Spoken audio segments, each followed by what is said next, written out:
Kapiling ko na po ngayon ang mag-asawang masaya na at may anak na. Happy healing morning, Jelay. Happy healing morning po, Doc. Ang kanyang husband na si Hernando.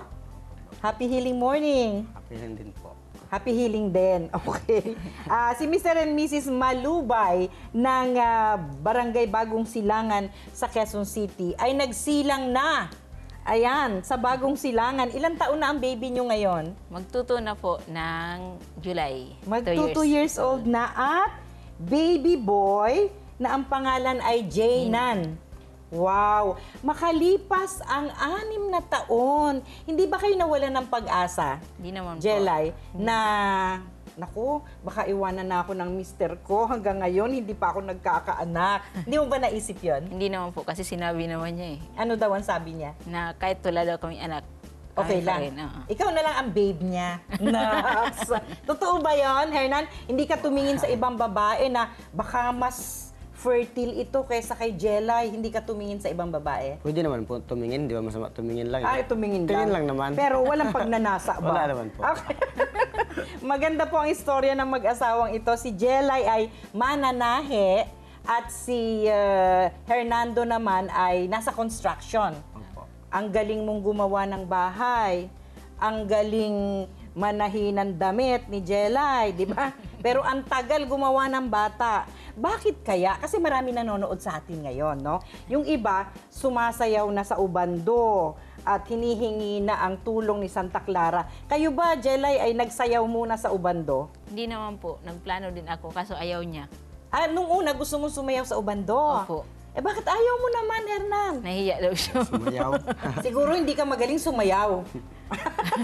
Pero hindi, tuturuan kayo doon, tsaka pwedeng paindak-indak lang, di ba? Well, anyway, nagawa nyo naman matapos ang 6 na taon na pagtsatsaga at patuloy na pagmamahalan na nagkabunga, di ba? Pero balikan natin para sa kaalaman ng mga nanonood sa atin ngayong umaga, para matuto sila sa naging karanasan ninyo. Noong una na taon ng pagsasama ninyo, ina-expect mo na ba, Hernan, na magkakaanak kayo? Siyempre po. Talaga? Bakit? Panay-panay naman. Ine-expect mo, baka wala ka namang ginagawa. Baka hindi nakukuha ang pagkakaroon ng anak sa malagkit na pagtitinginan lamang. Dapat nagsisiping. O nagsisiping naman ang madalas dati. Siyempre po. Ayun. Kaya umaasa ka na magkaka-baby na. Ayun, Jelay. Inisip mo ba dahil matagal na kayong hindi nagkakaanak?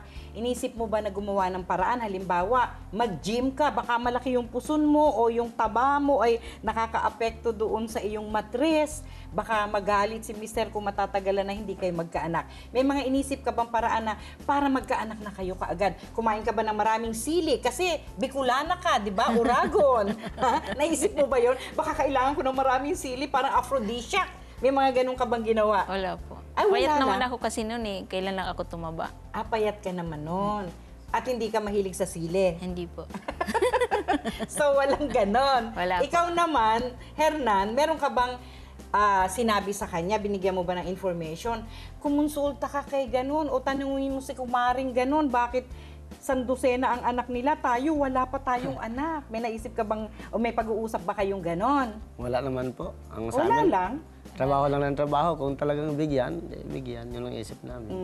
At sabi nga ni Jelay, kung wala kayong baby, siya na lang ang babe mo. Pero, hindi naman nawala ng pag-asa si Jelay. At paano ka nakarating sa Healing Galing at natulungan ka ng Healing Galing na magkaroon ng isang Jaynan na magto 2 years old na ngayon? Yung nga po na ano ko sa TV or sa radyo na may nagpatutuo na isang babaeng taga Nanood Bicol. ka sa Healing Galing Opo. sa Radyo 5 at Action TV. Opo. Tapos sabi ko, hala, pwede naman kaya ako mag-try dyan. Wala naman masama. Kasi meron Ganon. tayong testimonial Opo. na nabuntis sa kahihilot ng Healing Galing oil. Opo. Okay, nagka-idea ka. Opo. Doon lang ako nang sabi ko, bakit itry ko? Kasi nagkataon na 10 years na din ata po yung nagpatutuo dyan. Oo, natatandaan ko, malayo lang siya kasi nasa Bicol. Uragon din ba? Katulad mo, na 10 taon na siyang hindi nagkakaanak at nasumpungan yung Healing Galing oil, hilot ng hilot sa sex chakra, ay nagkaanak. Kasabay yung holistic approach na tinuturo ng Healing Galing. So, nagka-idea ka. Opo. Yun lang po ang naisip ko. Tapos nung gusto ko nga lang sa yung... Gusto mo alin? Sumayaw sa ubando, ayaw naman niya. Ito naman talaga, KJ eh. O anyway, hindi na nga nagkatuluyan yung pagsayaw sa ubando. Sinama mo ba siya sa Hiling Galing o ikaw lang mismo? Kaming dalawa lang po ng tatay ko. I remember, ikukonsulta mo lang ang tatay. Opo. Anong sakit ni tatay mo dati? Parati daw ulcer din. O kumusta na si tatay ngayon? Okay na po. Buhay ah? Naman po. At magaling na sa kanyang ulcer si tatay. Ngayon, nung pumila si tatay para sa free consultations, nakapila ka rin. Oo, ano na ako, siku sandali pa mag-ano din ako magpila. Sabi niya, ano ba ipa-check up mo? Siku sandali lang. Hindi mo sinabi sa tatay. Okay. O kanino ka nagpa-check up doon? Naalala mo pa? Hindi na po. Hindi na. Pero ano na pag-usapan nyo? Yun Paano na. napunta mula sa sakit ni tatay, napunta doon sa hindi mo pagkakaroon ng anak? Ang usapan doon sa clinic, sa main office ng Hiling Galing. Yun nga po, nagtanong ako sa pwede din po ako. Sabi niya, bakit? Sabi ko, kasi nakakahiya. Sabi niya, bakit nga? Sabi ko, kasi gusto ko rin magkaanak. Ah. Sabi niya, tapos yun, unang pinaano sa akin, palabas ko din, dila ko po. Okay. Tapos Ano nakita sa dila? sabi niya, mahilig daw ako sa maasim. Okay, nakita. Tapos, sabi sa akin, yun, tinuro na nga po sa akin yung mga procedure. Kung Tapos paano, binawalan ka na kumain ng maasim. yun, tsaka Dahil soft drinks. mahilig ka ba talaga sa maasim? Anong maasim ang hilig mong kainin? Paksiw. Wow, Tapos, at saka ano pa? yung mga mangga. Manggang hilaw. Ayun. Tapos, mahilig ka sa malalamig na inumin. Yun po. At napansin ba dati, nung nagkonsulta ka sa main office ng Hiling Galing, na maputla ka? Hindi Apa. pinkish ang palad, mababa ang immune system. So, mahirapan ngang mamunga ang puno na mahina ang 'di ba? Kailangan Tamad kumain. ang malusog na puno gusto nun ay mamunga ng malusog. Pero kung ang punong katulad mo ay hindi masyadong malusog, hindi nga makapag-produce ng bunga. Opo. 'Di ba? Na-realize mo 'yun noon. Apo. And mga kapatid, na-find out po na may myoma si Jelay, no? Apo. At kaya pala, isa rin yon sa mga kadahilanan. Although, may mga kababaihan po na nagbubuntis kahit may myoma sila. Pero sa kaso mo, parang nauna yung myoma eh. Apo. Saan nga ba po pwesto ang bata? Pagka puno na doon sa matres ang myoma, sa uterus, no? Alright. So, ang ginawa mo ay nag-holistic approach ka. Apo. Ha? Yung iron-rich food na itinuro sa yung kainin, ginawa mo ba? O ano na, tinanggal mo na yung maaasim. Opo. Yan, very good. Tapos puro iron-rich food na Opo. ang kinain mo. Tapos naging- nag-ano po na akong bigas na kulay. Black rice. Oo. Nag-black rice ka. Apo. Okay. Yung dark green and red vegetables. Mahilig kinain naman mo. ako sa gulay. Ayan. Ano pa? Ano naging paborito mo pang pagkain na sa tingin mo ay Soft nakapagpalusog drinks. sa'yo? Ay, soft drinks nakapagpalusog sa'yo? Hindi yung pag ano. Ano? Yung nakasama. Sorry. Okay. Yung nakasama sa'yo ay, ano yon? Yung mga paborito mo dati pa. Paksiw. Ano pa? Mangga. Soft drinks. Ayan. So, tinanggal mo lahat yon. Apo. Okay. Pwede naman mag-soft drinks paminsan-minsan pag walang problema. Pero during the time, sa holistic approach ng Hiling Galing, bawal muna yon para Apo. kompleto ang paggaling, di ba? Alright. Tapos, puro hydrating diet din, Apo. tinuro sa'yo. Puro At sa sabaw. isinagawa mo ang vaginal steaming procedure.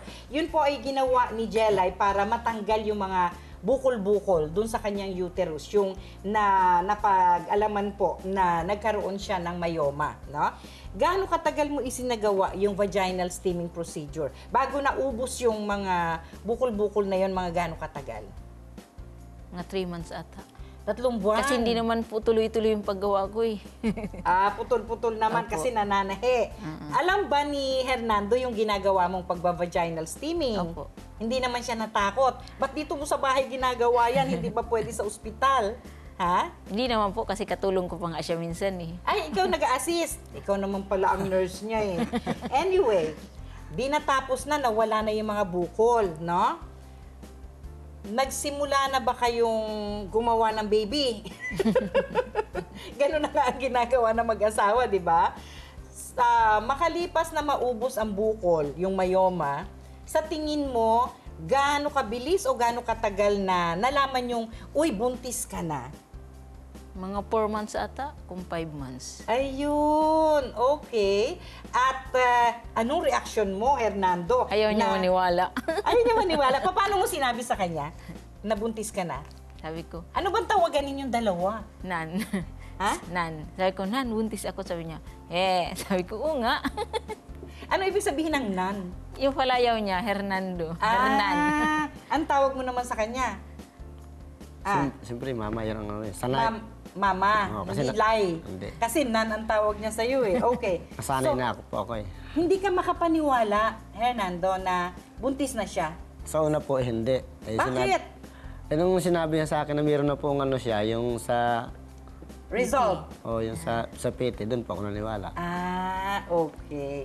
Tapos, nag-isip ka na ba o nagtalo ba kayo? Gusto ko babae yan, ha?